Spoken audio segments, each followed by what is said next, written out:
அதிமுக கூட்டணி போகக்கூடாது, இது பிஜேபியோட தான் கூட்டணி போகணும் அப்படின்னு சொல்லி அன்புமணி பிடிச்சினாங்க. இந்த தொடைய அந்த பக்கம் அன்புமணி மனைவி சௌமியா இந்த வேலை பிடிச்சிருந்தோம். 2 பேரும் அழகான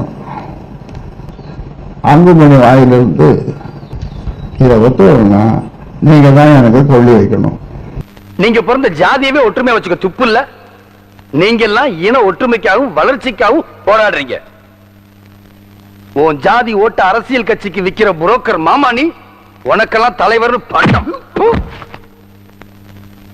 ஜாதி, மதம், மொழி, இனம் எல்லாத்தையும் கடந்து மக்களுக்காக பாடுபட்ட எல்லா மக்களாலும் மதிக்க வேண்டிய வணங்க வேண்டிய புனிதமான தலைவர்களுக்கெல்லாம் கேவலம் உன் சுயலாபத்துக்காக அவங்களுக்கு ஜாதிங்கிற சாயத்தை பூசி சிலை வைக்கிறதுக்கு ஒரு போராட்டம். அந்த சிலையை நீங்களே உடைப்பீங்க, அது உடைஞ்சதுக்கு ஒரு போராட்டம்.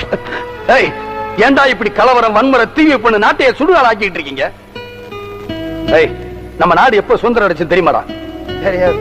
நம்ம நாட்டுல எத்தனை மொழி பேசுறாங்கன்னு தெரியுமா? தெரியாது. எவ்வளவு ஜனத்தொகையாவது தெரியுமா? தெரியாது. ஏண்டா இந்த நாட்டோட வரலாறு தெரியாது, பூகோளம் தெரியாது, கலாச்சாரம் பண்பாடு எதுவுமே தெரியாத புறம்போக்கு நீ. நின்னா பொதுக்கூட்டம், நடந்தா ஊர்வலம், படுத்தா பந்தா.